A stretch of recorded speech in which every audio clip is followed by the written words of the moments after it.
করা বলো না গো, কার দরবারে গিয়ে আমি আবার মাপ চাই?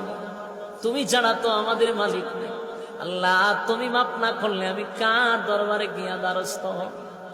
আর আমার মতো গুনাহগারে যদি মাপ না করে জাহান্নামের আগুনে জ্বালাও, বলো না তোমার কি ফায়দা হবে? তোমার কি লাভ হবে? এইভাবে 40 দিন টানা কান্না শুরু করছে। কানতে কানতে কানতে চোখ দিয়া পানি পড়ে না, এখন রক্ত পড়ে।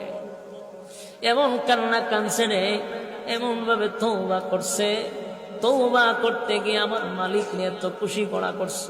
কালতে কালতে কঙ্কাল হয়ে গেছে, চোখ দিয়া পানি পড়ে না, এখন রক্ত পড়ে।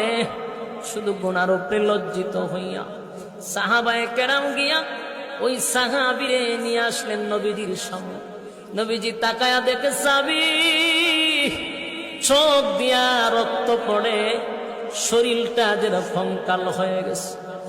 আল্লাহর নবী তাকায়া দেখে যেই মাত্র সাহাবী নবীর সামনে হাজির, শরীরটা তো অর্ধেক কঙ্কাল হয়ে গেল, চোখ দিয়া রক্ত পড়তেছিল, আর শরীরে শক্তি নাই, কথাও বলতে পারে না। এমত অবস্থায় নবী তাকায়া দেখে তার পাশেই মালাকুল মউত আজরাইল দাঁড়ায় আছে। কি বুঝলেন?